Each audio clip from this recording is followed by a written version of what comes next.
మంచిదండి. ఈరోజు ఈస్టర్ సందర్భంగా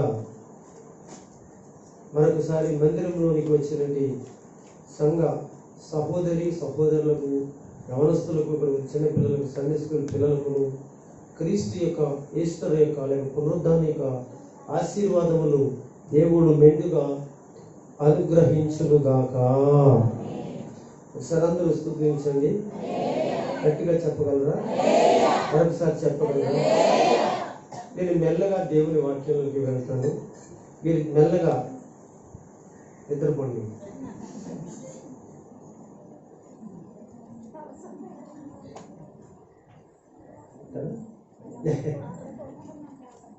ఓకే, మంచిది. ఎవరు చేసుకునే పని వాళ్ళు చేసుకునేవ్వండి. నిద్రపోయే వాళ్ళని నిద్రపోనుకోండి అంటారా? మీరు మీ పని మీరు చేసుకోండి, మా పని మేము చేసుకుంటాం పాస్ట్ గారు అంటారా? సరే కదండి. మీరు నిద్రపోయినా నాకు పర్వాలేదు, కానీ ఈ మధ్యలో కనీసం కొన్ని మాటలన్నా ఇంటే బాగుంటుందండి. ఏమండి, నిద్రపోయే పరిస్థితులు ఎలాగుంటాయి చెప్పమంటారా? నిద్రపోయే పరిస్థితులు ఎలాగుంటాయంటే, మొదటి మాట వింటారు, లాస్ట్లో ఆమీన్ అన్న తర్వాత ఆమీన్ ముందనే మాట వింటారు. ఈ రెండు పట్టిన పాస్టర్ గారు ఏం చెప్పారు? నేను మొదటి మాట లాస్ట్లో అనగా పాస్టర్ గారు మాట్లాడే మాట ఈ రెండు మాటలే చెప్తారు ఎవరన్నా చెప్పమంటే. కనుక అలా కాకుండా పూర్తిగా మీరు విన్నారనుకోండి, బాగుంటుంది. దేవుని స్తోత్రం కలిగింది. నేను ఒక విషయం చెప్తాను, మీరు జాగ్రత్తగా వినండి.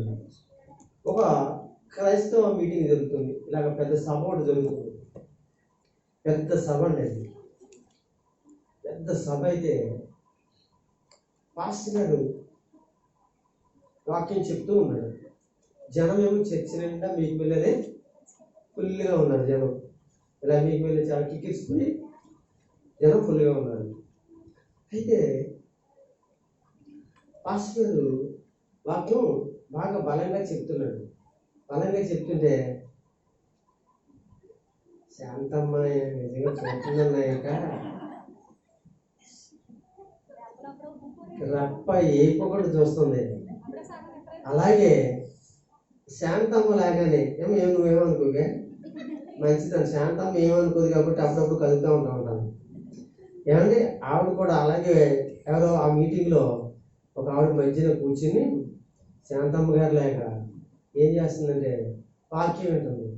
ఆవిడ పాస్టర్ గారు చాలా గట్టిగా చెప్తున్నాడు, మెల్లిగా చెప్తున్నాడు, గట్టిగా చెప్తున్నాడు, మెల్లిగా చెప్తున్నాడు, ఆరి చెప్తున్నాడు, అలా చెప్తుంటే ఇంక ఎలా ఉందని మంచి రసగంధంగా వాక్యం చెప్తుంటే ఏంటంటే ఆవిడ అదే పరంగా చెప్తున్నాడు. ఇంకా తప్పేయట్లేదు, అదే పరంగా చూస్తుంది. పాస్టర్ గారు ప్రసంగం చేస్తే ఆవిడకి చూస్తాం, ప్రసంగం చేస్తే ఆవిడకి చూస్తాం. సరే చూస్తా ఇలా ఈ చూడా, ఈ చూడా, ఆ వెనక చూడా, ఈ పక్కకు చూడా, ఈ పక్కకు చూడా, పాస్టర్ గారు ప్రసంగం చేస్తే చూస్తున్నాడు. ఇలా అందరూ చూస్తున్నాడు, చేస్తున్నాడు, ఆవిడని చూస్తున్నాడు. అందరూ గట్టిగా స్తోత్రం చేస్తున్నారు. అప్పుడు పాస్టర్ గారు వాక్యం చెప్తూ మనసులో అనుకుంటున్నాడ, అబ్బాయి ఆవిడ హరోగానే మయ్యాన్ని చాలా బాగా ఏంటది వాక్యం అని అనుకున్నాడు. చాలా బాగా, ఇలా అంతకంటే చాలా చాలా బాగా ఏంటది ఇవి ఆడినాడు. అప్పుడు అంటూ కొంచెం అలవాటు అనమాట. అలవాటు అంటే ఆ ఊరిలో ఒక అలవాటు అనమాట. అంటే ఒక్కొక్కరికి ఒక ఊర్లో ఒక భాష, మాటలు, తీరులు ఎరుగా ఉంటాయి కదా. తెలంగాణలో అరే కుర్రోడా మనం క్యాకేషన్ అనమాట. ఓ పోరుగా అని క్యాకెత్తారు. అంటే కుర్రోడాన్ని మనం క్యాకెత్తాను ఏమంటారు? పోరుగా, ఏ అమ్మాయి ఇలా రమ్మని, ఓ పోరుగా అంటారండి కదా. ఇలా గుంటూరు వెళ్ళిపోతే అప్పుడప్పుడు చెప్పినట్టుగా మనం చేపల్ని బొచ్చులని శీలవతలు ఇలా అంటాం కదా. అలా ఏమో తెప్పాలని కుండలు ఏమంటారు? ఆ బొచ్చులో పెట్టరమ్మ బొచ్చు ఎలా అంటారు. ఇలా ఒక రకమైన మాట తీరుతూ ఉంటాయి, పద్ధతులు ఉంటాయి కదా, ఒక్కొక్క రకంగా అనమాట. నేను హైదరాబాద్ 2003లో సంవత్సరం ఉన్నాను. హైదరాబాద్ సంవత్సరం కాదు, 10 నెలలు ఉన్నాను. అంటే డేవ్ గోవర్ గారు మీ అందరూ తెలుసు కదా, జిఎల్ఎం చర్చ్ పాస్టర్ గారు. అక్కడికి ఆరాధనకి వెళ్ళాడు. ఏమండి, అప్పుడు ఆ చర్చిలో జనాలు కూర్చుంటే వెనక నా పక్కన కూర్చున్నా ఉంటే ఇలాంటి పిల్లలు అదే ఇలాంటి చిన్న చిన్న పిల్లలు అలవాటు చేస్తూ ఉంటాడు. చేస్తుంటే వాళ్ళ తల్లిలను వాళ్ళ తండ్రులు రే రే అని మాట్లాడొద్దని చెప్తుంది. అరే పాస్టర్ అరుస్తాడు రా ఏంటి అంటూ ఉంటారు. అంటే పాస్టర్ గారు తిడతారా లేకపోతే అంటారా అని మనం అంటాం. వాళ్ళేంటి పాస్టర్ అరుస్తాడు రా అంటూ ఉండేవారు. ఇలా కానీ కొంతకాలం పోయిన నాకు అలవాటు అయిపోయింది. ఏంటని అనుకుంటే ఏ రకం అడిగితే అరిస్తాడు. పాస్టర్ తిడతారన్నా ఆయన భాష లేకపోతే కదా. మనం హాస్పిటల్కి వెళ్తామనంటే వాళ్ళకి దవాఖానకి వెళ్తామని అంటారు. ఎలా మాట్లాడుతూ ఉంటారు. సరే ఇదంతా వదిలిపెట్టండి. అయితే ఇలా ఏమంటాడంటే ఆ అమ్మ ఆసక్తి చూసి ఇలా అందరూ చూసాడు, ఆ అమ్మని చూసాడు కదా. అందరికీ ఆ వాక్యం బాగా వింటారా లేదా అనడానికి ఉందండి. అండి నా వాక్యం అండి బాగా పట్టిందా మీకు అన్నాడు. బాగా పట్టిందా అని అనడానికి ఆయన ఏమంటే బాగా పట్టిందా వాక్యం బాగా పట్టిందా అనడానికి వాక్యం పట్టిందా అనడానికి పట్టిందా అంటే ఒకసారి అదే పరంగా చూస్తున్నాడు అన్నది పాస్ గారిని గట్టిగా పట్టిందని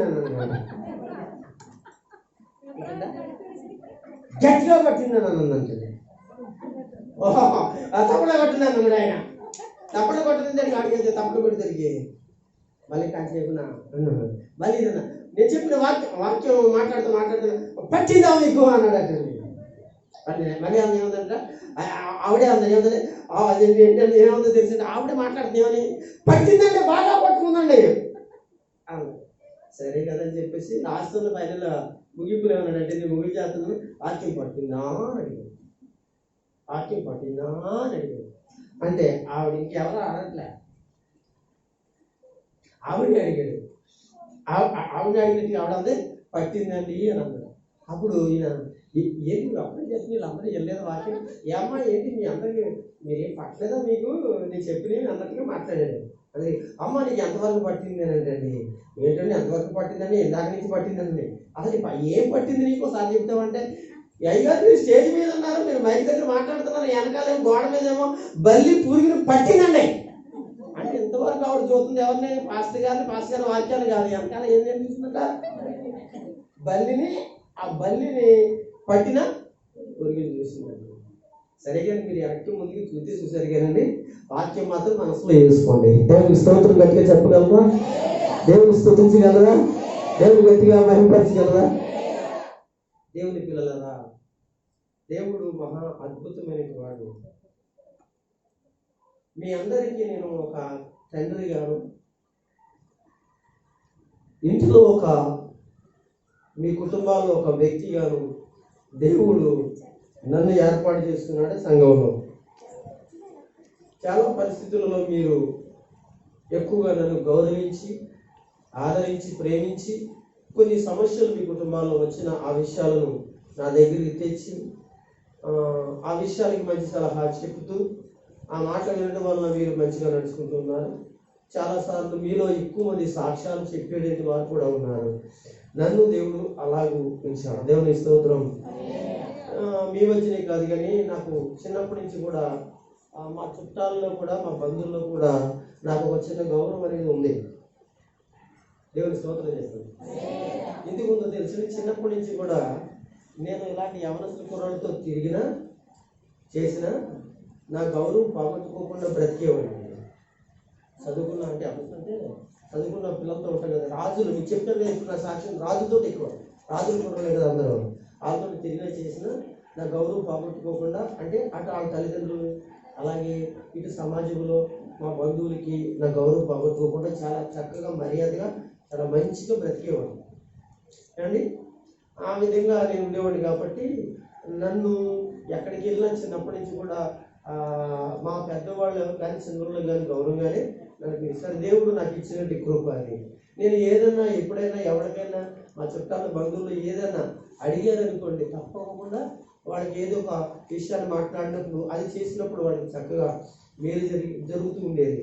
ఇలాగా దేవుడు మహాకృప నన్ను దేవుడు చూసి నా మనసును దేవుడు చూసి నా పరిస్థితిని దేవుడు చూసి నన్ను ఇంకా ఎక్కువగా హెచ్చించి దేవుడు సేవకుడుగా నన్ను పిలుచుకుని సేవలోనే నిలబెట్టుకుని ఇంకా అనేక మంది ముందు ఒక మంచి దైవజనుడిగా, ఒక తండ్రిగా, ఒక ఆదరించేవాడిగా నేను సాక్ష్యాన్ని పొందుతున్నాను. దేవునికి స్తోత్రం. అర్థమవుతుంది. ఇదంతా ఇంత గౌరవం ఎవరి నుంచి వచ్చిందంటే దేవుడి నుంచే వచ్చిందని మరొకసారి ప్రేమతో మీ అందరికీ తెలియజేస్తున్నాను. దేవునికి స్తోత్రం కలుగుతుందా. గనుక ప్రియమైన వారులారా, ఈరోజు యేసు ప్రభు వారు లేచినటి రోజు. ఏమండి? యేసు ప్రభు వారు లేచినటి రోజు.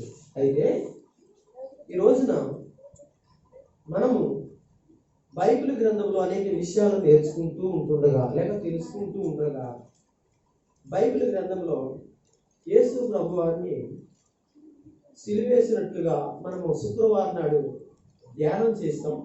యవనస్తుల పిల్లలు చక్కటి వాక్యాలు చెప్పారు.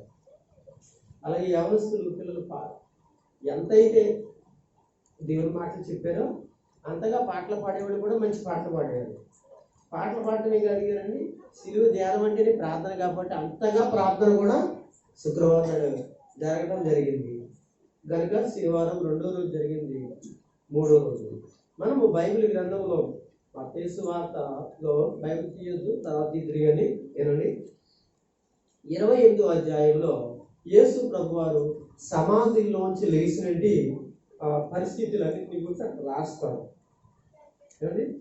అలాగే భక్తుడైనటువంటి మార్కు గారు కూడా 16వ అధ్యాయంలో ఏమండి ఆయన యేసు ప్రభువారి యొక్క లేచినటువంటి పరిస్థితుల గురించి ఆయన ఏ విధంగా లేచాడో రాస్తాడు. మళ్ళీ లూకా దగ్గరికి వచ్చినప్పుడు లూకా అనేవాడండి ఒక వైద్యుడు, ఒక డాక్టర్ అనేది దేవుని సేవకుడుగా మారి దేవుని యొక్క సేవకుడుగా మారి దేవుని యొక్క అపోస్తులకు సేవ చేసిన వాడు లూకా. మంచి వ్యక్తి అండి. ఆయన కూడా ఏం చేశారంటే ఒక సువార్త రాశారు. ఆయన రాసిన సువార్త లూకా రాసిన సువార్త. ఆయన ఆ డాక్టర్ గారి పేరు లూకా. ఆయన రాసిన ఒక గ్రంథం పేరు, అదే సువార్త పేరు లూకా సువార్త అని మనం పిలుస్తున్నాం. అంటే చాలా ఎక్కువ విషయాలు రాశాడండి.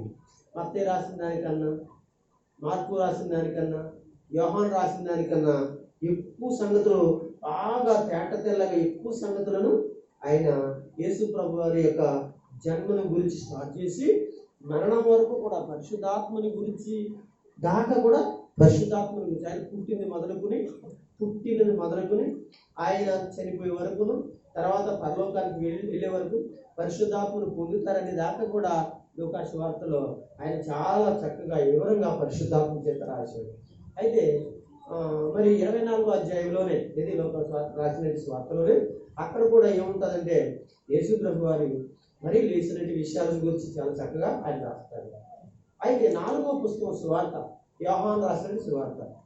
ఈ యోహాను యేసు ప్రభుకి ఎంత ఇష్టమైనటువంటి చెప్పమంటారా? దేవుని స్తోత్రం కలుగుతుంది. మీరు ఒక మాట చెప్తారు, యేసు ప్రభుకి ఎంతమంది శిష్యులు అంటే ఒకసారి చెప్పగలరా? ఎంతమంది? 12 మంది శిష్యులు. ఈ 12 మందిలో 3 చాలా ప్రాముఖ్యంగా తీసుకునేవాడు. అంటే 12 మందిని ప్రేమించేవాడు, 12 మందిని కూడా ఆదరించేవాడు, 12 మందికి పని అప్పగించేవాడు, 12 మందికి కూడా ఏయో విషయాలు చెప్పాడు. అయితే కొన్ని పరిస్థితుల్లో 3 ముఖ్యంగా తీసుకుంటూ ఉండేవాడు. ఎలాగేనండి? 3 ముఖ్యంగా తీసుకుంటూ ఉండేవాడు. సంఘంలో అందరూ ఉంటారు, అందరూ చేయవలసి వచ్చినప్పుడు సంఘం చేస్తారు. అయితే కొన్ని సందర్భాల్లో ఏం చేస్తాడు, ఒక 4-5 ఉంటారు పాస్టర్ గారికి. అలాగే యేసు ప్రభు వారు కూడా అందరూ ముఖ్యమైన వాళ్ళే, కానీ వాళ్ళలో కొన్ని పరిస్థితులు వచ్చినప్పుడు ముగ్గురిని ప్రత్యేకంగా ఏం చేసేవాడు, మాట కేకేస్తూ ఉండేవాడు.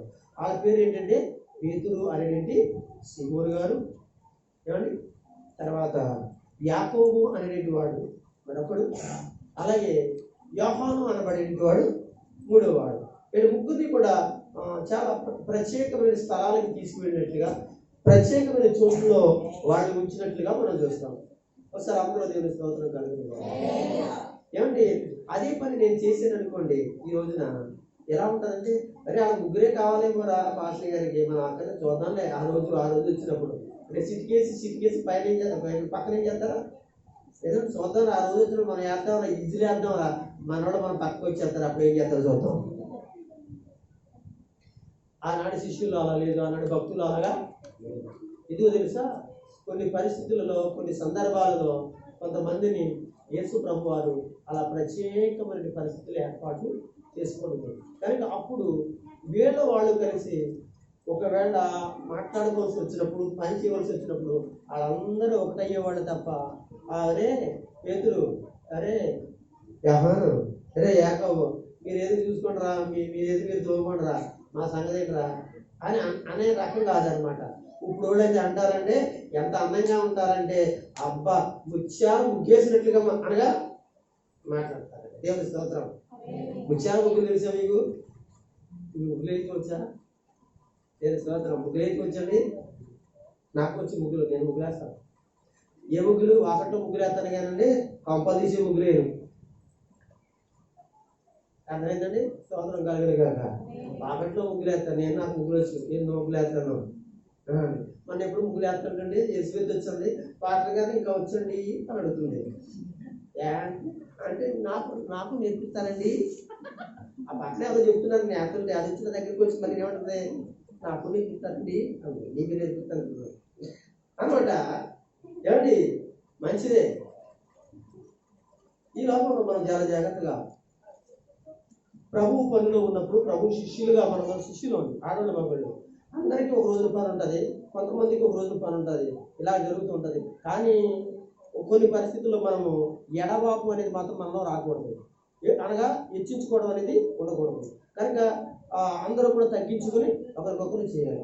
అందులో ఒకడు ఎవరంటే అనగా యోహాను సువార్త రాసిన వాడు ఎవరంటే యోహాను అనేటివాడు. యేసు ప్రభుకి ఎంత ప్రేమ కలిగిన వాడు తెలుసండి.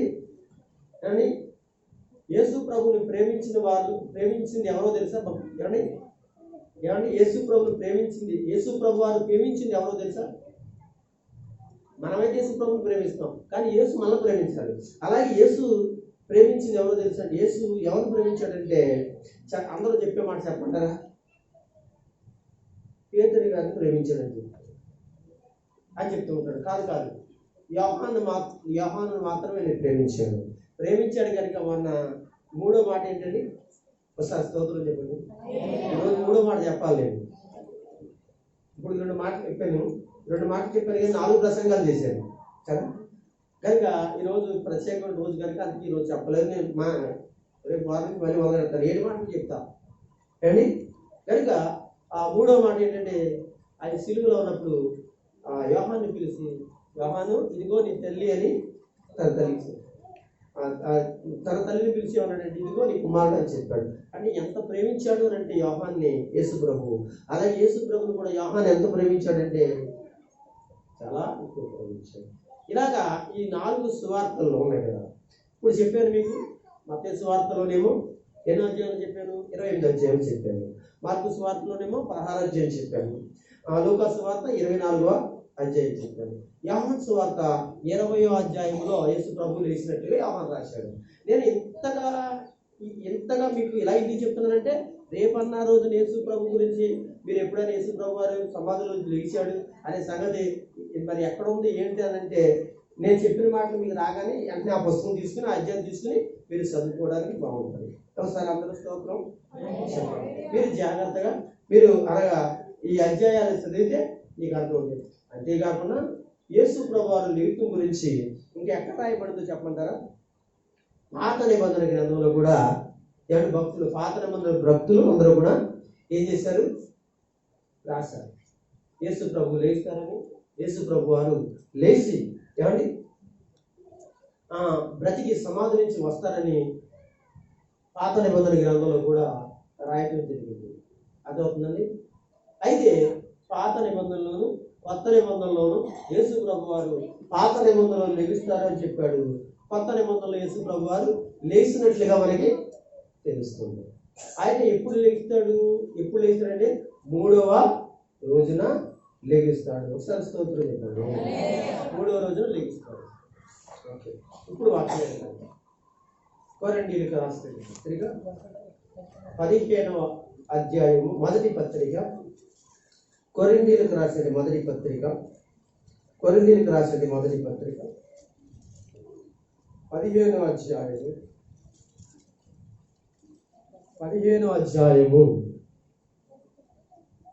4వ వచనం, 1వ వచనం చదవండి. లేఖనముల ప్రకారము మూడవ రోజున యేసయ్య లేచాడు. దేవునికి స్తోత్రం కలుగునుగాక. ఒకసారి మీరు అందరూ నాయకు చెప్పండి, నాయకు చూడండి.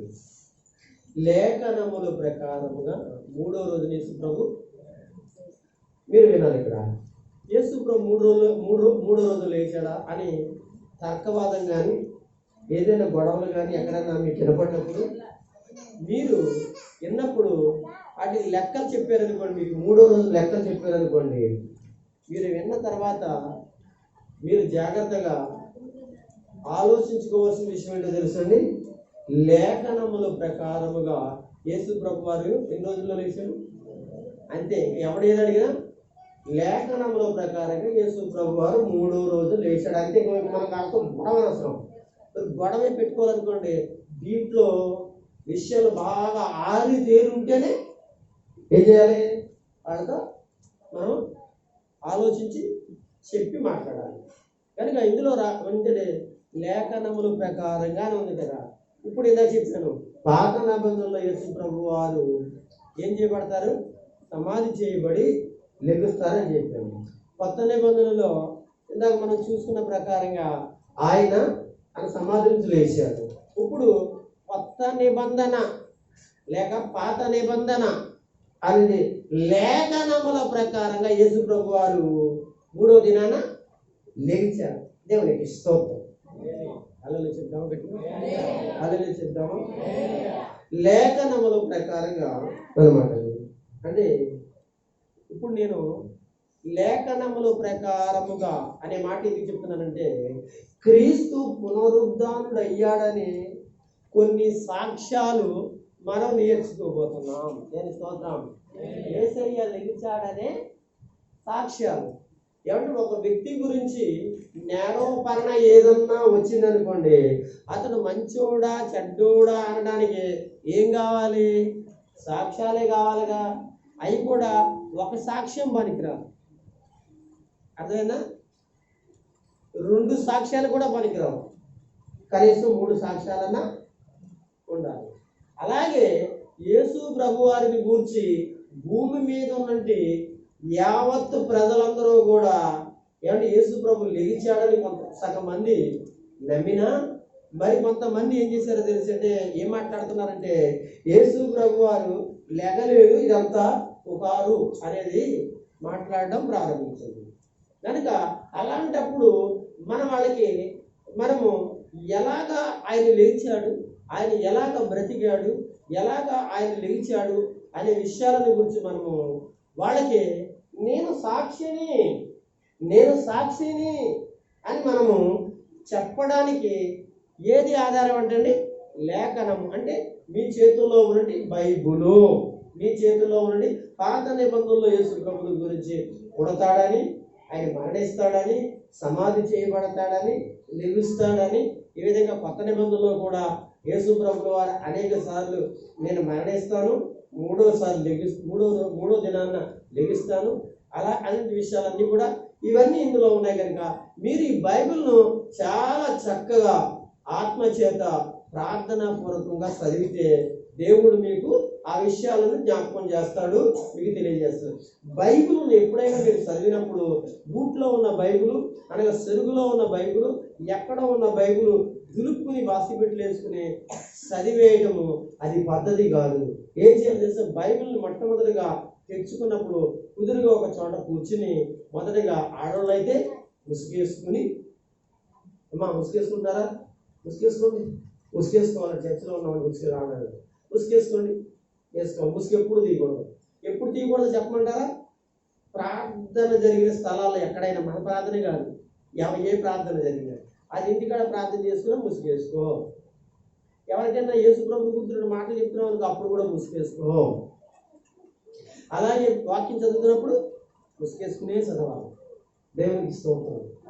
ముసుగేసుకున్నావు అంటే నువ్వు ఎవరిని గౌరవిస్తున్నావో తెలుసు. అంటే మొదటిగా ఆ తలను గౌరవిస్తున్నావు. ఆ తల ఎవరంటే నీ యజమాని కావచ్చు. అంటే నీ యజమాని యేసు. అలా యేసు కూడా నీ యజమాని లాంటి వాడే కనుక యేసును కూడా నువ్వేం చేస్తున్నా, గౌరవిస్తున్నావు. కనుక ప్రార్థన చేసి నువ్వేం చేయాలో తెలుసు. అంటే నువ్వు ప్రార్థన చేసుకుని ఆ బైబిల్ తెరిచి చక్కగా ఒక అధ్యాయం చదువుతావు, 2 అధ్యాయాలు చదువుతావు, లేదు ఒక 5 అధ్యాయాలు చదువుకుంటావు. చక్కగా ప్రార్థన చేసుకుని చదవాలి. ఇంకోటి చెప్పనా, వెంటనే మూసేయకూడదు. ఒక నిమిషం 2 నిమిషాలు నువ్వు ప్రభు నేను వాక్యం చదువుకున్నానైనా కనుక ఆ మాటలో నాకు జ్ఞాపకం ఉండేలాగా చేయనైనా అని చిన్న ప్రార్థన, ఇంకా ఇతర ఏదైనా చిన్న ప్రార్థన చేసుకుంటే నువ్వు ప్రార్థన చేసి మొదలెడితే నీ బైబిల్ అర్థమైనట్లుగా దేవుడి దగ్గరకు వచ్చి నీకు అర్థమైనట్లుగా ఆలోచింపజేస్తాడు. తర్వాత ముగింపులో చిన్న ప్రార్థన చేసిన ప్రభు నేను చదివాను, కొంత అర్థమైంది లేదా అర్థం అవ్వలేదు, ఇది మర్చిపోకుండా సహాయం చేయండి అంటే దేవుడు నీకు జ్ఞాపక శక్తినిచ్చి ఆ బైబిల్ మాటల్లో నీ హృదయంలో పెట్టి నీ మనసులో పెట్టి రేపు ఆ మాటలు నీ పక్క వాడికి చెప్తానికి ఏం చెప్తాడు, జ్ఞాపకం వచ్చినట్లుగా చేస్తాడు. దేవుని స్తోత్రం. ఎంత గొప్ప విషయం అండి. గనుక దేవుని పిల్లలారా, ఈ సమయంలో మనం యేసు ప్రభు ఆయన మరణించాడని, సిలువేయబడ్డాడని, మరణించాడని, సమాధి చేయబడ్డాడని, లేచాడని మనం తెలుసుకోవాలంటే ఒక సాక్ష్యం ఎవరికైనా చెప్పాలి అని అంటే ఆ సాక్ష్యం కొరకే మనం కొంత తెలుసుకోవాలి. అయితే ఆ పునరుద్ధానుడు అయ్యాడని క్రీస్తు మరి కొంతమంది సాక్ష్యం చెప్పారు. ఆ సాక్ష్యంలో మొట్టమొదటి సాక్ష్యం ఏంటో తెలుసండి? మొట్టమొదటి సాక్ష్యం ఏంటి చెప్పండి? లేఖనమే సాక్ష్యం అంటారు. ఎవరు సాక్ష్యం ఇచ్చారంటండి? లేఖనమే సాక్ష్యం ఇచ్చింది. లేఖనం అంటే మీకు అర్థం కాలేదు కదా, బైబిలే సాక్ష్యం ఇచ్చిందంట నేను ఆయన లేచాడని. దేవునికి స్తోత్రం. యేసు ప్రభు వారు లేచాడని లేఖనము సాక్ష్యం ఇచ్చిందంట. రాసుకోండి. లేఖనమే సాక్ష్యం ఇచ్చిందంట. అంటే లేఖనం అంటే ఏంటి భాస్కర్? అర్థం కాని వాళ్ళకి బైబిలే లేఖనం. పాత నిబంధన కొత్త నిబంధన కలిపిన పుస్తకాలు 66 పుస్తకాలు దేవుడు ఇచ్చిన లేఖనము. దానికి అనగా ఆ లేఖనములే సాక్ష్యం ఇచ్చాయి అనడానికి పాస్టర్ గారు ఎక్కడ ఉందండి వాక్యం? కొరింథీయులకు రాసిన పత్రిక 15వ అధ్యాయము 4వ వచనం రాసుకోండి అని చెప్పింది కదా. దేవునికి లేఖనమే సాక్ష్యం ఇచ్చింది అని రాసుకోండి. ఎందుకంటే చక్కగా అందంగా ఎవరైనా చెప్పేది ఏముందంటారు? ఏమని రాస్తుంది? లేఖనము ప్రకారముగా 3వ దినమున లేపబడెను. ఎవరు లేపబడ్డారంటే యేసు ప్రభు వారు. ఇప్పుడు లేఖనము సాక్ష్యం ఇస్తుంది, బైబిల్ సాక్ష్యం ఇస్తుంది. ఎవరైనా మీ దగ్గరకు వచ్చి మీతో మాట్లాడి ఏవైనా వాదాలు, యేసు ప్రభు లెగలేదు, యేసు ప్రభు వారు అలాగా ఇలాగా చచ్చిపోలేదు, ఆయన ఎత్తుకుపోయారు, లేకపోతే ఆయన గురించి ఏదో అబద్ధం చెప్తున్నారు అని ఎవరైనా ఎప్పుడైనా ఎక్కడైనా ఏదైనా సందర్భం మిమ్మల్ని అంటే అప్పుడు మీరు చెప్పాల్సిన మాట అంటే, అయ్యా యేసు ప్రభు వారు బ్రతికారండి, ఆయన చనిపోయారండి, సమాధి చేయబడ్డారండి, ఆయన ఏం చెప్పడ్డారంటే 3వ రోజుల్లో లేచారండి. ఎలా చెప్పగలరు అయ్యా? ఎలా చెప్పగలరు? నేను చెప్తున్నాను కదా సాక్ష్యము, మీ సాక్ష్యం బోడి సాక్ష్యం నాకు అవసరం లేదురా బాబు, నాకు కుదరదు అన్నాడండి. అయితే లేఖనాలు చెప్తున్నాయండి, బైబిల్ చెప్తుందని చెప్పేసి కనుక బైబిల్ యొక్క మీరు చదివినట్లయితే, మీరు చదివించుకున్నట్లయితే మీకు అర్థమవుతుందండి అని చెప్పడం మనకి ఎంతో అవసరమైనదని మరొకసారి తెలియజేస్తున్నాను. ఇంకా ఎవరు సాక్ష్యం ఇచ్చారు? ఒకసారి స్తోత్రం చెప్పండి. మీరు బాగా మైండ్లో పెట్టుకునే విషయాలు ఏమంటే యేసుప్రభు రాకడ వస్తుందండి. యేసుప్రభు రాకడ వస్తుంది. మీరు నేను చెప్పిన మాటలు మీరు ఆలకించుకోకుండా రేపొద్దున ఎవరైనా ఎప్పుడైనా మిమ్మల్ని ఎదురై అడిగినప్పుడు మీరు సమాధానం చెప్పలేని స్థితిలో ఉండకూడదండి. చెప్పేటండి వారిగా ఉండాలి. లేఖనము సాక్ష్యం ఇచ్చిందండి, బైబిల్ చెప్పిందండి. మేము బైబిల్ ద్వారా తెలుసుకున్నామండి. అయ్యారండి అలా ఎవరు పెద్దలు అయ్యారండి, మేము బైబిల్ ద్వారా తెలుసుకున్నామండి, మేము బైబిల్ ప్రకారంగానే ఆ విషయాలు మేము నేర్చుకుంటున్నామండి, మా పాస్టర్ గారు చెప్పారండి, లేకపోతే మేము బైబిల్ చదివినప్పుడు ఆ విషయాలు మాకు మేము చదివామండి అని మనము ఇవ్వాలని చెప్పాలి. లేఖనము ప్రకారం ఒకసారి స్తోత్రించగలరా? ఇంకెవరు సాక్ష్యం ఇచ్చారు అని అంటే మెల్లగా నేను వెళ్తున్నాను. ఎవరంటే యేసు ప్రభు వారికి ఎంతమంది శిష్యులు ఉన్నారండి? 12 మంది శిష్యులు ఉన్నారు కదా, వాళ్ళు కూడా సాక్ష్యం ఇచ్చారు. మీకు అర్థమైంది? వాళ్ళు కూడా అంటే మరి సాక్ష్యాలు కావాలి కదా కదండి, సాక్ష్యాలు కావాలి కదా. ఇప్పుడు నేను ఈ ప్రసంగం ఎందుకు చెప్తున్నానంటే యేసు ప్రభు సమాధిలోంచి లేచాడు, ఆయన వస్త్రాలేమో సమాధి ఆయనకి ఎక్కడ ఉన్నాయంట? ఎక్కడ ఉన్నాయి? సమాధిలో ఉన్నాయి. రాయము పొల్లించబడింది, దేవదూత వచ్చి కూర్చుంది.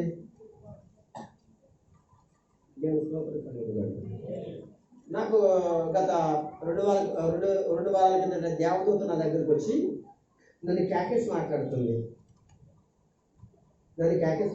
నిద్రపోతున్నాను. ఉలిక్కిపడి లెగ్గానే నేను చూస్తుండగానే అదృశ్యమైంది. నేను చూస్తుండగానే ఎక్కడ నా మనసు దగ్గర. ఇది నిజం. దేవునికి స్తోత్రం. చాలా మర్యాదగా కేకేస్తుంది. నన్ను చాలా మర్యాదగా కేకేస్తుంది. నేను మంచి నిద్ర మీద ఉన్నాను. ఆ సమయంలో నిలబడి అంత దూరంలో నిలబడి అనమాట నిల్చుంది. నిద్రలో వినపడుతున్నాయి నా మాటలు. నాయనా పాస్టర్ గారు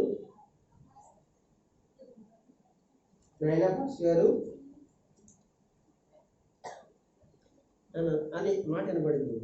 ఇంటుండగానే నాయనా పాస్టర్ గారు అన్న తర్వాత ఏమంటుందంటే, నువ్వు చోటుకి వెళ్ళాలి నాయన అని చెప్పడం జరిగింది.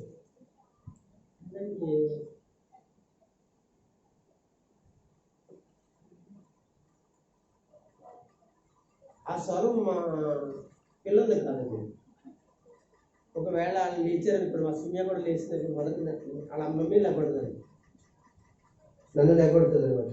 డాడీ నన్ను లేకపోతుంది. మావాడు కూడా అంటే ఏం చేస్తారు తెలుసా? లేకపోతే డాడీని లేకపోతే, లేకపోతే ఇలాగ చేతులు ఇలా పాముతాడు అనమాట. నేను ఇలా టచ్ చేస్తే లేచిపోతాను తెలుసండి. ఇలా టచ్ చేస్తే అనమాట.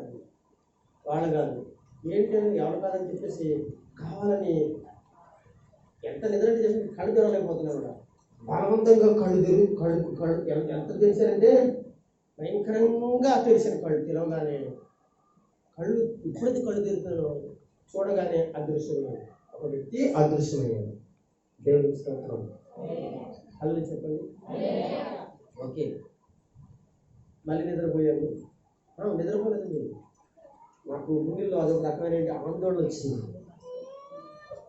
చాలాసేపు మా సునందనైనా చూసుకున్నాను. మా అజూరు వచ్చాడేమో అని చెప్పేసి నేను చూసుకున్నాను. మా పాస్టర్ గారు మంచి నిద్ర మీద ఉన్నారు. ఆలోచించాను. నాకు అర్థమైంది. దేవుడు తన దూతను పంపించాడు అని అర్థమైంది. అనుకుని నిద్రపోతున్నాను. సరిగ్గా 4:05 అవుతుంది. నాకు ఒక ఫోన్ వచ్చింది. 4:04 ఫోన్ వచ్చి ఇలాగా అంటే ఆ నిద్రలోనే మాట్లాడుతున్నాను. ఆ మాట ఏంటంటే, మా బావగారు చనిపోయారు అనే విషయం తెలుస్తుంది కనుక తొందరగా వస్తే మేము ఈ కార్యక్రమాన్ని పూర్తి చేసుకుంటాం. మరి నువ్వు రావాలి, ముఖ్యంగా నువ్వు రాకోకుండా తీసుకెళ్ళడానికి ఎవరు ఒప్పుకోవట్లేదు అని చెప్పేసి అని చెప్పాను. సరే, ఆ టైంలోని 4 టైంలో సోమవారం ఫోన్ చేస్తే, సరే పాస్టర్ గారు వెళదామండి అని చెప్పి తెల్లారిన తర్వాత వెళ్ళాం. అందరూ వచ్చేసిన నేను ఒక్కటే లాస్ట్లో అయిపోయాను. నా కొరకు అలా ఉంచాను. సరే, ఇలా జరిగింది. దేవునికి స్తోత్రం కలుగుతుంది. ఇలాగా దేవుని దూతలైన వారు, దేవుని పిల్లలారా, దేవుని బిడ్డలైన వారికి కనపడదు. దేవునికి స్తోత్రం కలుగుతుంది. మీకు అర్థమవుతుంది? దేవుని దూతలైన వారు కనపడతారండి. దేవుని దూతలు ఖచ్చితంగా. ఏమండి, ఆనాడు భక్తులు కనపడతారండి, నాకెందుకు కనపడతారని మీరు అనుకుంటారా? అనుకుంటే మీరు ప్రభు పిల్లలు కాదు. మీకు కనిపిస్తారు కూడా. కనిపించారు చాలాసార్లు, నువ్వు గమనించలేదేమో. దేవుని స్తోత్రం. నేను లేఖన ప్రకారంగా చెప్తున్నాను, మీకు కనిపించుంటారు.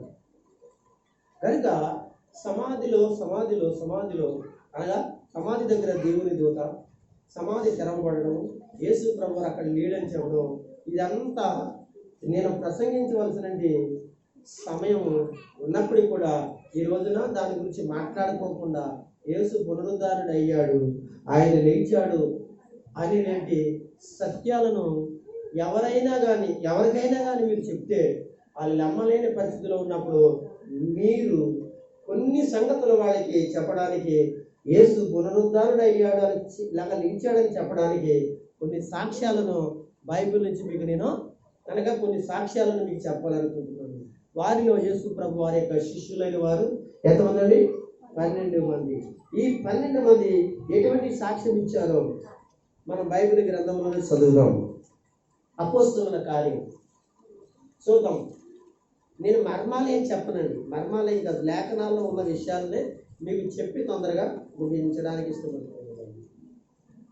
4వ అధ్యాయం ఒకసారి చూడతారా? 4వ అధ్యాయం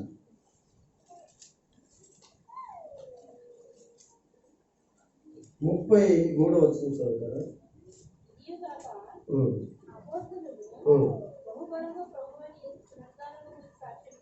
చూడండి, మనం 32 నుంచి చదువుకున్నాం. బాగుంటుంది.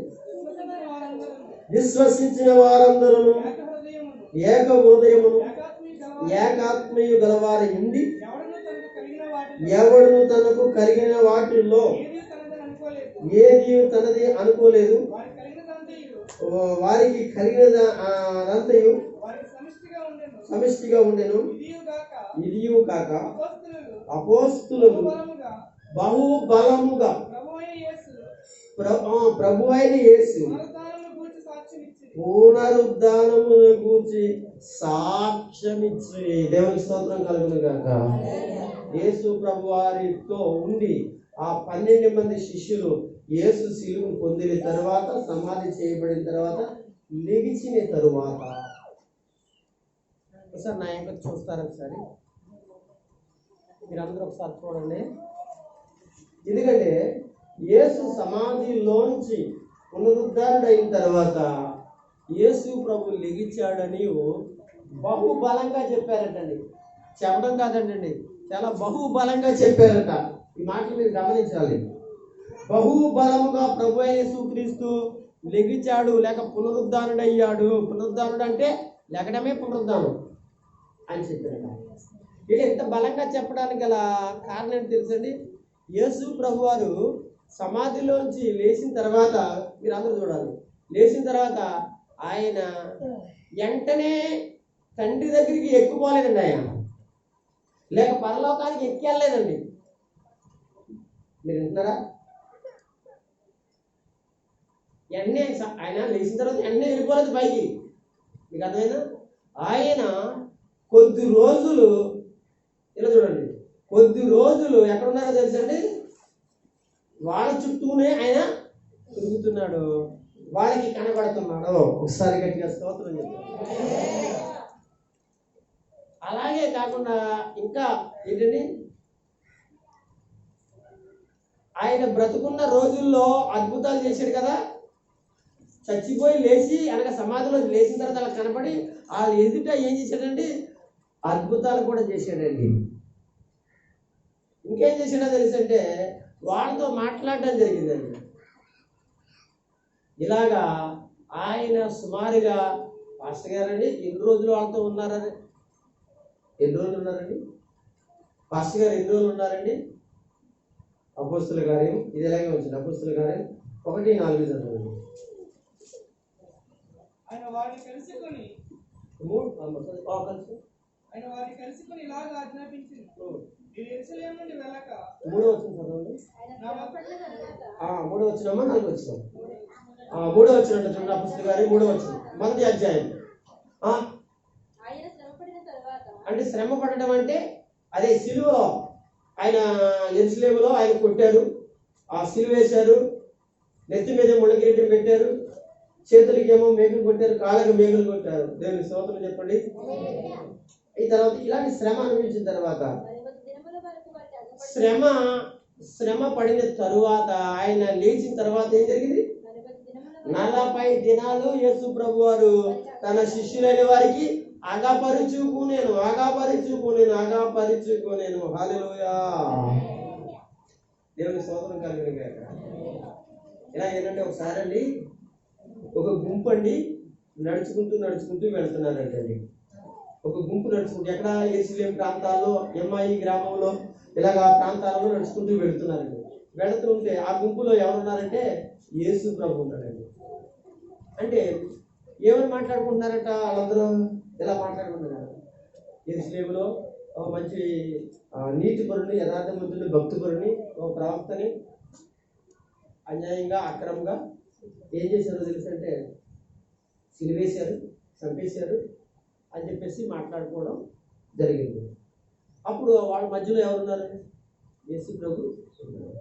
ఆయన కూడా ఇంటా ఉండి, మరి ఇవన్నీ మీరు నమ్ముతున్నారా?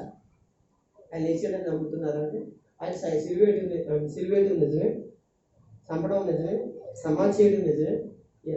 అప్పుడు యేసు ప్రభు వారు ఆడుతుంటే ఏం చెప్తున్నాడంట, మీరు అది చూడడం కాదు కానీ లేఖనాలలో ఆయన గురించి ఏమి రాయబడ్డాయో ఆ లేఖనాల గురించి ఆయన బోధిస్తున్నాడంట. మీరు బోధిస్తుంటే ఏదో నడుస్తూ ఉన్నారు, బోధిస్తున్నాడు.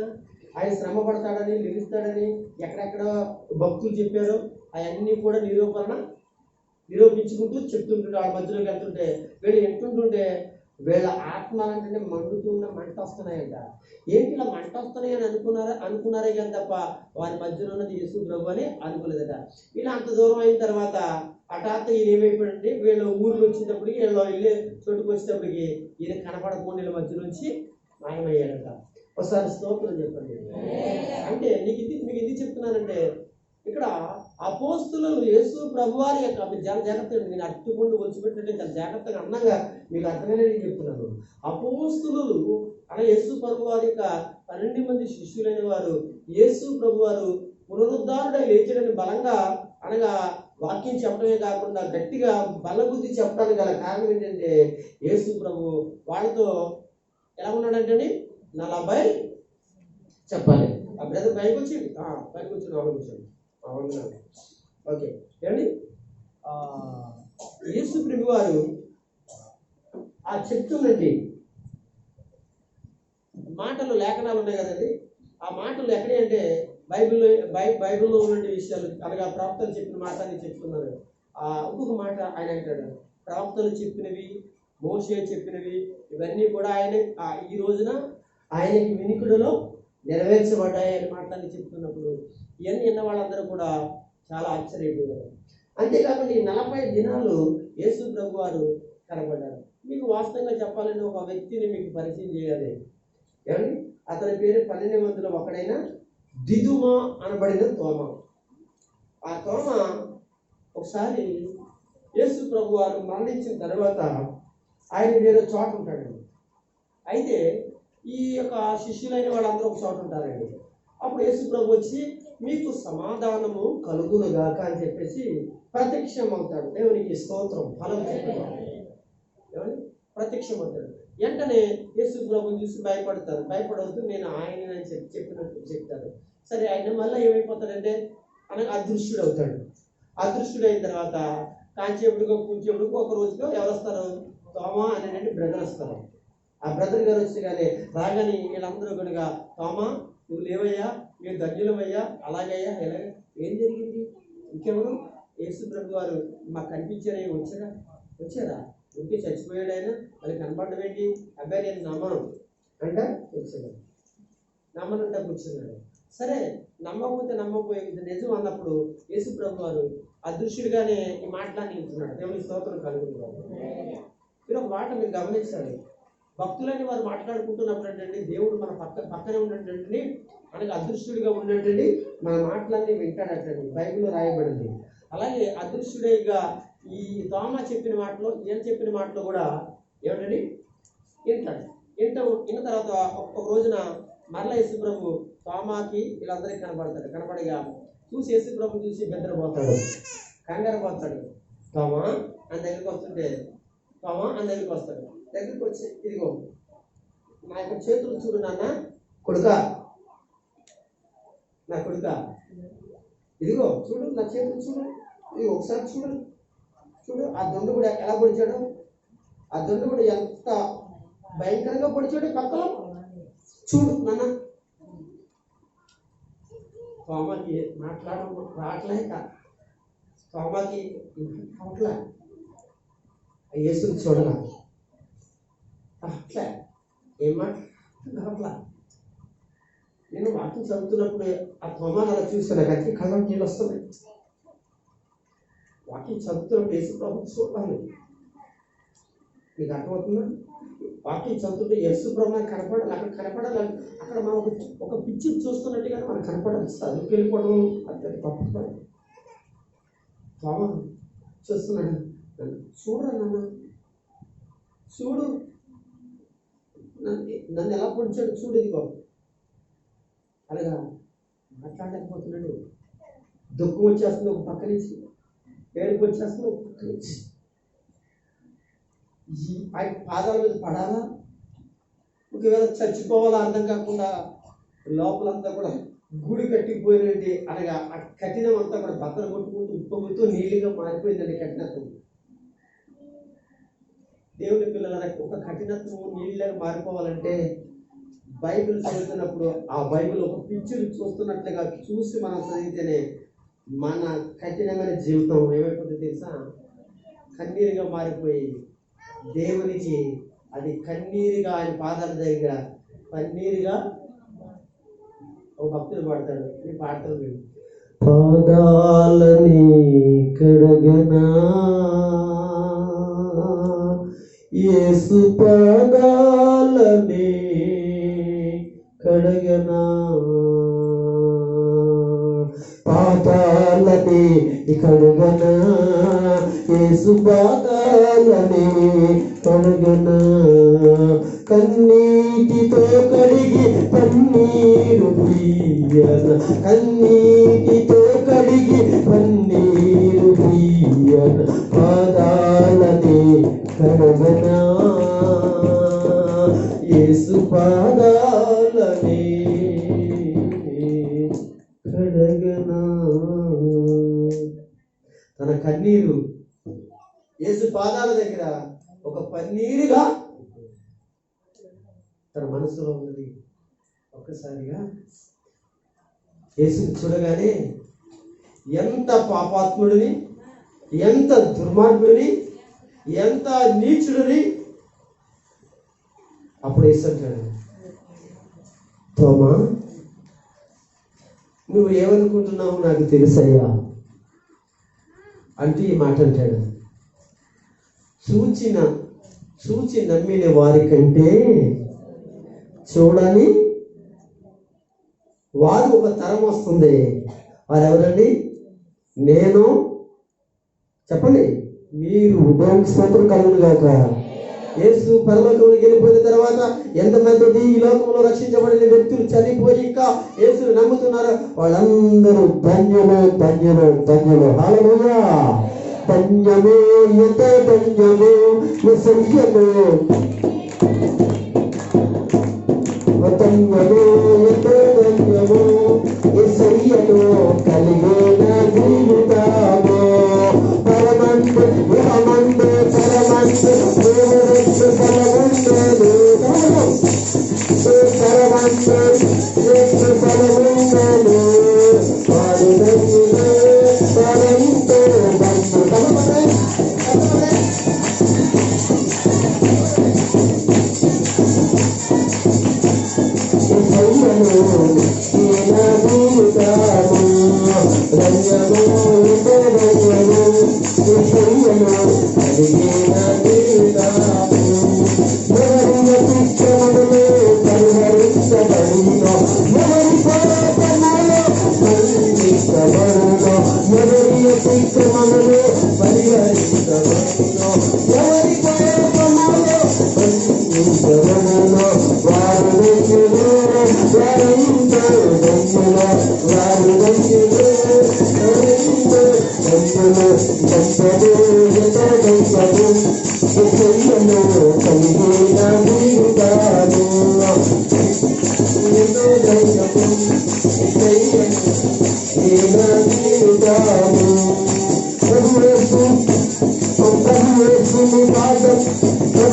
అపవాది సంపదలో యేసును వారిలో వారుదైనదే అరణించే సంపదలో వారుదైనదే అరణించే సంపదలో రక్షణు నిత్యదైవము శయ్యము కలిగిన నీవుతాము నిత్యదైవము శయ్యము కలిగిన నీవుతాము.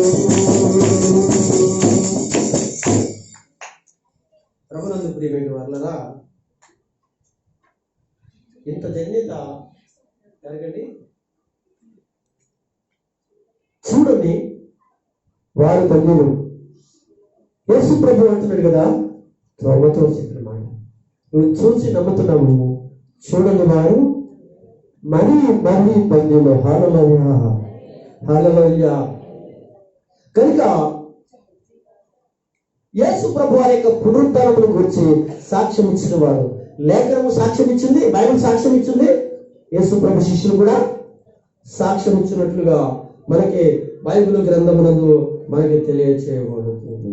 దేవునికి మహిమ కలుగును గాక. బైబిల్లో అపోస్తులు కాకుండా అపోస్తులు కాకుండా అపోస్తుల కంటే చాలా మంచి సేవ చేస్తున్నవాడు ఒక దైవజనుడు ఉన్నాడు బైబిల్ గ్రంథంలో. ఆయన పేరే అపోస్తులుడైన పౌలు. ఆయన పేరు అంతకు ముందు సౌలు కదా. అతను కూడా ఈ పునరుద్ధరణను గురించి సాక్ష్యం ఇస్తాడు. యేసు బ్రతికాడని, యేసు వెలిచాడని ఆయన కంఠోపాఠంగా ప్రతి పత్రికలలో ఆయన గుద్ది సవాల్ చేసి పరిసయ్యులైన వారు, శాస్త్రులైన వారు, పెద్దలైన వారిని ఆ యొక్క రోమా ప్రభుత్వంలో, ఆనాడు ప్రభుత్వంలో నుండి అనేక మంది కదిలించి ప్రభావం చేసింది ఆయన ప్రసంగాలు. ఆయన యొక్క ఆత్మ చేత నింపబడి మాట్లాడిన వాడు, యేసుని గురించి, పునరుద్ధానాన్ని గురించి చెప్పిన వాడు మరొక వ్యక్తి ఎవరంటే అనగా సౌలు లేక మార్చబడిన పౌలు అనేవాడు. దేవునికి స్తోత్రం కలుగును గాక. అతని గురించి కూడా కొరింథీయులకు రాసిన పత్రికలో 15వ అధ్యాయం, మొదటి కొరింథీయులకు రాసిన పత్రిక 15వ అధ్యాయంలోనే 8వ వచనం చదవండి.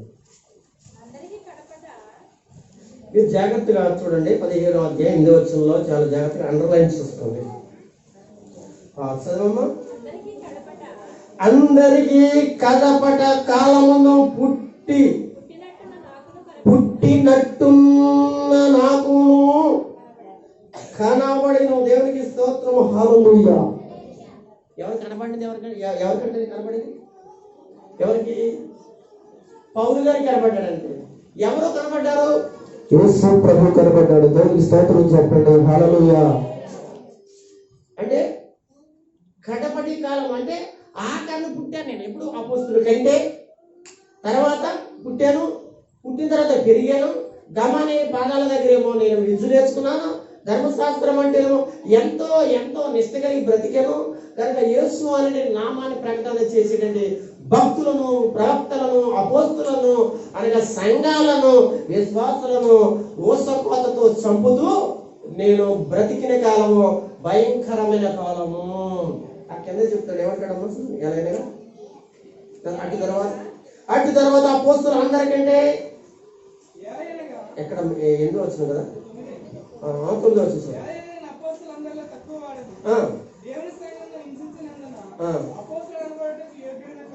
ఆగండి. ఇక్కడ ఇతడు సంఘాలను హింసించాడు, అలాగే భక్తులు హింసించాడు.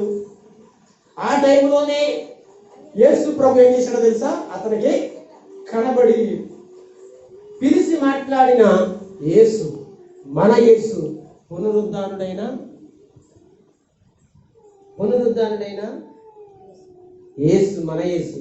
ఇప్పుడు ఆ పౌలు అంటాడు కదా, కడపటి వాడినైనా నాకు కూడా దేవుడు యేసు కనబడ్డాడు, ఆయన నిలిచాడని గొప్ప సాక్ష్యాన్ని ఇస్తూ ఉన్నాడు. ఈ రోజున యేసయ్య లోక కళ్యాణం నిమిత్తం, లేదా లోకంలో ప్రతి ప్రజను ఆయన పాపములను కడిగి శుద్ధి చేసి బాగు చేసి వాళ్ళని పవిత్రులుగా చేసి, మీరు వింటున్నారా ఏమండి, వాళ్ళు రక్షించడం కొరకై ఆయన పుట్టి పెరిగి అనగా శిలువ మీద మరణించి సమాధిలోంచి లేచి పునరుద్ధరణగా ఉన్నాడు. ఇది ఖచ్చితం. ఇప్పటికి ఎన్నో సాక్ష్యం ఇది? చాలా బైబిల్ బోల్డ్ సాక్ష్యాలు ఉన్నాయి కానీ అన్ని చెప్పడానికి కుదరవు. ఒకటి లేఖనం సాక్ష్యం ఇచ్చింది, రెండు ఎవరు అపోస్తులు సాక్ష్యం ఇచ్చారు, తర్వాత పౌలు అనేటువంటి వాడు కూడా సాక్ష్యం ఇచ్చినట్లుగా మనము చూస్తాము. దేవునికి మహిమ కలుగుతుంది. ఇంకెవరు సాక్ష్యం ఇచ్చారో తెలుసా? ఖాళీ సమాధి కూడా సాక్ష్యం ఇచ్చిందండి. ఖాళీ సమాధి కూడా సాక్ష్యం ఇచ్చింది. యోహాను రాసినటువంటి వార్త 20వ అధ్యాయము 6వ వచనం చదవండి. నేను ముగింపులోకి వచ్చేస్తున్నాను.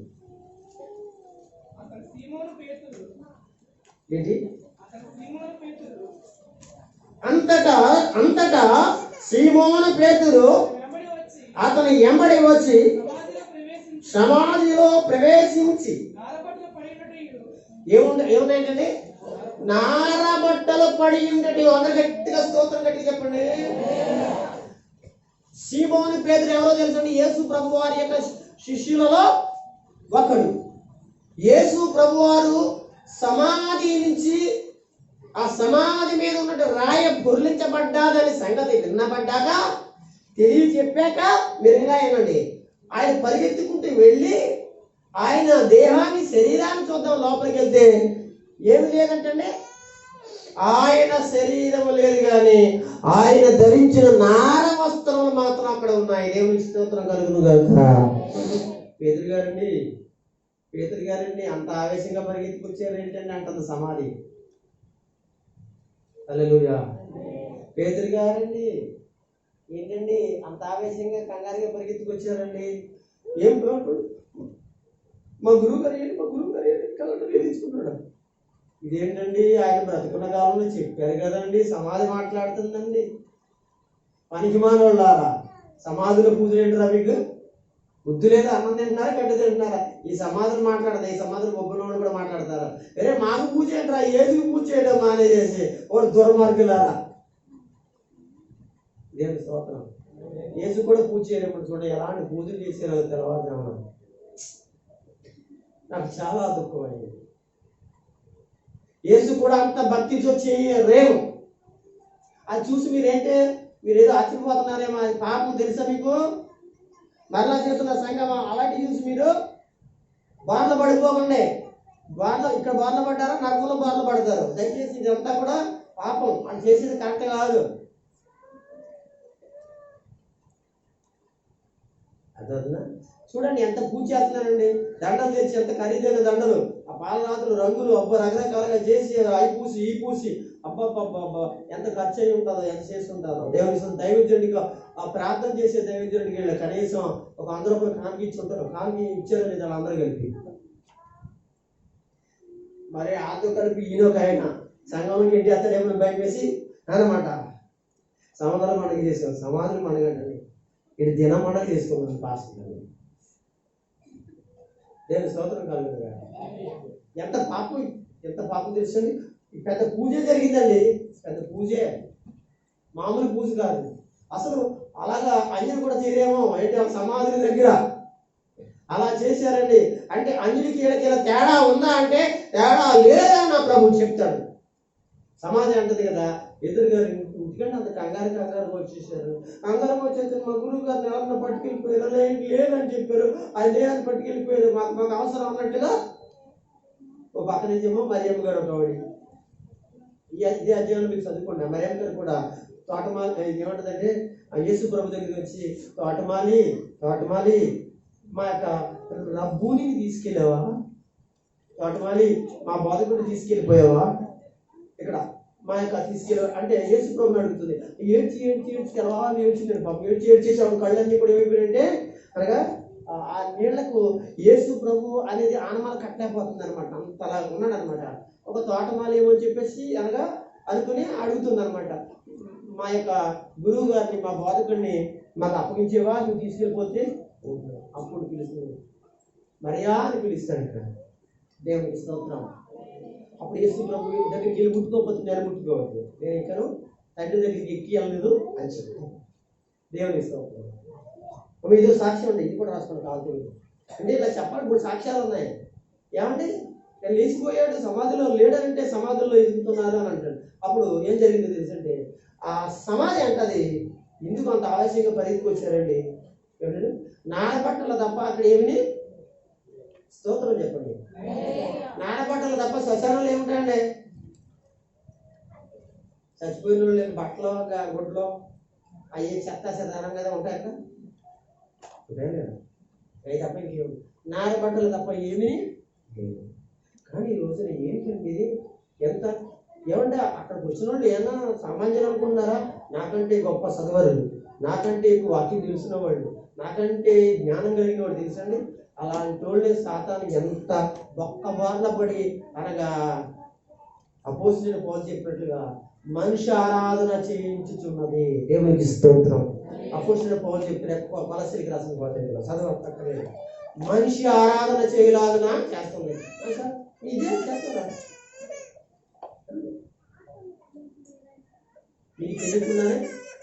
నీకు తెలియకుండానే ఆ సమాధి మీద ఏం పెట్టించారు? సిలువ పెట్టించారు. ఎవరైనా సైతాను. కనుక ఇప్పుడు ఏం చేస్తున్నా, దానికి ఎదురుకుండా దండం పెడుతున్నా.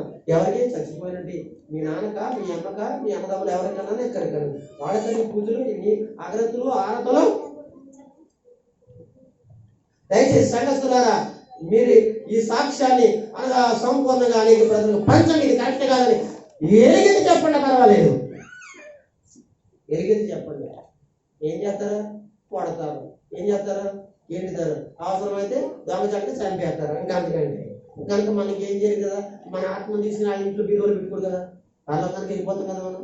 అలా చెప్పినందుకు దేవుడు ఒక కిరీటాన్ని ఇచ్చేస్తాడు కదా. కనుక ఆ కిరీటాన్ని అనగా రేపన్నా నన్ను కొట్టినాడు, నిన్ను కొట్టినాడు, ఎవరు కొట్టినాడు, ఆడు కూడా చచ్చిపోతాను చూసి ఏం చేస్తాడు? నరకంలో ఉంటాడు. నేను ఎక్కడ ఉంటాను? దేవుని పాదాల దగ్గర కిరీటం పెట్టుకుని ఎంత హాయిగా ఉంటాడు తెలుసా? ఎంతో సంతోషంగా ఆయన పాదాల దగ్గర కూర్చుని ప్రభుని ఆరాధిస్తూ ఉంటాను. దేవుని స్తోత్రం. హల్లెలూయా. కనుక ఇక్కడ సమాధి సాక్ష్యం ఇచ్చుచున్నది. ఇది కూడా తెలియదండి. సమాధి సాక్ష్యం ఇచ్చుచున్నది. బైబిల్ చాలా జాగ్రత్తగా కుదురుగా కూర్చుని ఒలి దగ్గర పెట్టుకుని, మైండ్ దగ్గర పెట్టుకుని, పరిశుద్ధతని మనసులో ఉంచుకొని, నీతిని యథార్థతని మన తలంపులలో అని ఉంచుకుని బైబిల్ చదివితే మన జాసంగా తప్ప లేదని బైబిలే అనగా బైబిలే అర్థములేగా నిన్ను దిద్దడానికి, ఖచ్చితంగా నిన్ను సరి చేయడానికి, పరలోక వారసుడిగా చేయడానికి, ఒక నీతిమంతురాలుగా చేయడానికి వాక్యం ఖచ్చితంగా నీకు పనిచేస్తాను.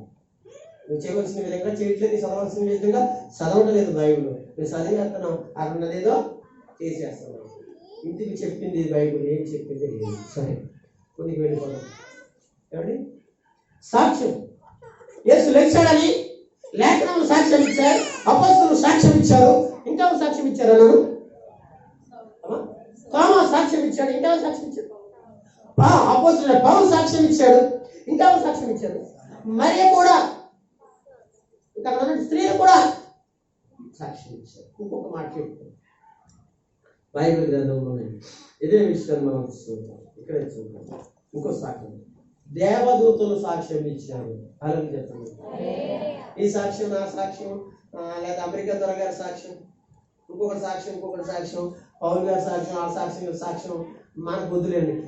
అనగా పరలోకం నుంచి వచ్చి నీకు దేవదూతల సాక్ష్యం అని నమ్మాలా అక్కర్లేదమ్మా? లక్ష్మి గారు అమ్మా చెప్పండి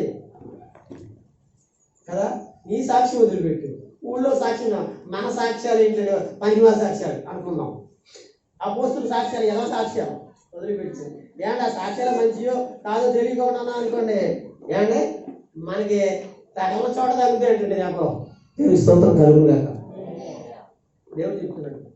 కనుక నేను చెప్పేది ఏంటంటే, ఇప్పుడు పరలోకం నుంచి వచ్చిన దూత సాక్ష్యం అని నమ్మాలి కదా. బైబిల్ గ్రంథంలో నమ్మినట్లుగా ఇదే యోహాను రాసిన సువార్త ఏనండి?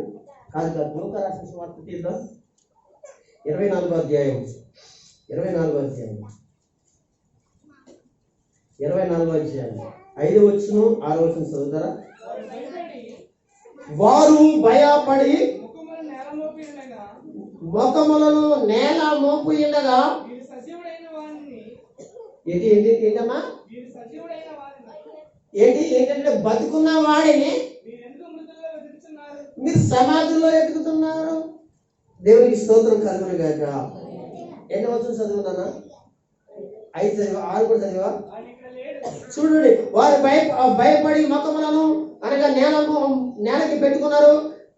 వారిని ఆ దూత అంటుంది కదా సజీవుడైన వారిని మీరు ఎందుకు మృత్యుల్లో ఎదుగుతున్నారు?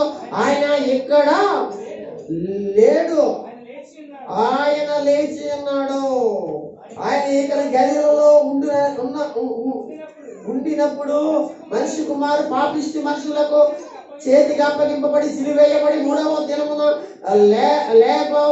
లేపవలసి ఉన్నదని ఆయన మీతో చెప్పిన మాట జ్ఞాపకము చేసుకుంటని ఆ దూతల మళ్ళా జ్ఞాపకం చేయటం చూసారా? గట్టిగా దేవుని స్తోత్రం చెప్పండి.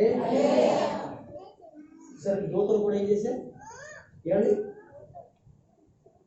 నేను అనుకున్న మాట చెప్తుంది. ఎవరు కూడా నాకు అనవసరం.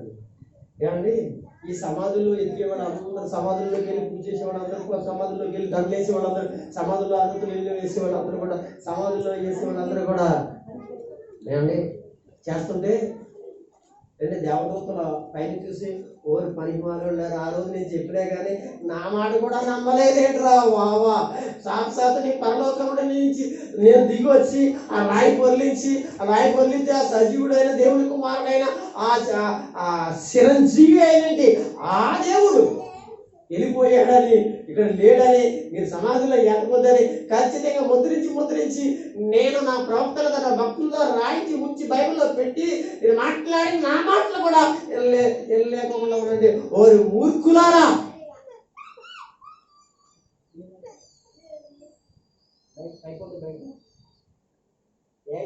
ఉంచవలసింది బాగా నిన్ను బయట దేవుని స్తోత్రం ఏమాలి. ఇంతే కొంతమంది మారాలి, మారితే దేవుని కొరకు సాక్షులు ఉంటారు. దేవుని స్తోత్రం హల్లెలూయా. మనం చెప్పేది సత్యం కాబట్టి పైన ఆరోగ్యం దేవుని స్తోత్రం హల్లెలూయా. నేను ముగించడానికి ఇస్తున్నాను. దేవదూతలు ఇలాంటి సాక్ష్యాలు ఎన్నో బైబిల్లో ఉన్నాయి. సమయం లేదు మనకి. ఇప్పుడు ప్రభు గారు తీసుకోవాలిగా, మన ప్రభు గారు తీసుకుంటాకే మనకి సుమారుగా 2 గంటలు పట్టేస్తుంది మనకి కదా. ఏదో అనగా నోరు చాపండి అనగా చిన్నపిల్లల నోట్లో పోసేసి మనకు ఉండదు. అనగా తీసుకోవడానికి ఎంత సిద్ధపాటు ఉంటుంది మనకి. ఇక్కడ చాలా సిద్ధపాటు ఉంటుంది, ప్రార్థన ఉంటుంది. చక్కగా తీసుకోవడానికి మీరు ప్రభు పాదాలను ఎంతసేపతులు ఆడాలి. ఇవన్నీ చేసిన తర్వాత మాత్రం ప్రభు వాళ్ళు తీసుకుంటాం. చాలా టైం ఉంటుంది కాబట్టి ఈరోజు కనుక వగేరా ఇంకా కార్యక్రమాలు ఇంకా మన సహోదరిమణులు ఇక్కడ ఈరోజు పండగ సందర్భంగా రకరకాలుగా ఇయ్యో తీసుకొచ్చి అక్కడ ఉంచారు. అవన్నీ కూడా పంచాలి కనుక తయారీగా నేను ముగించాలి కనుక అందుకని ఈరోజు నేను ప్రభు చిత్తమైతే ఎప్పుడైనా ప్రభు ప్రేరేపిస్తే ఇంకా కొన్ని విషయాల్లో మరి పునరుద్ధానాన్ని గురించి నేను మాట్లాడినప్పుడు అనేకమైన సాక్ష్యాలు బైబిల్లో ఉన్నాయి. నా సాక్ష్యాలు కాదవి, దేవుడు పరిశుద్ధాత్మ ద్వారా రాయించిన సాక్ష్యాలు బైబిల్లో ఉన్నాయి. అయ్యి ఇప్పుడు దాకా మీకు కూడా బోధించడం జరిగింది. యేసు పునరుద్ధానుడై లేచాడు, బ్రతికాడు. ఆయన సజీవుడై లేచిన ఆ దేవునికి గట్టిగా స్తోత్రించగల 2 చేతుల పైకి గట్టిగా చెప్పగలరా? దేవుడు ఈ మాటలు మన అందరికీ ప్రభు దీవించి ఈ మాటలు మన అందరం అనేక మందికి పంచలాగిన పరిశుద్ధాత్ముడు సహాయము చేయునుగాక. ఆమేన్. అందరూ ఆమేన్ చెప్పండి. ఆమేన్.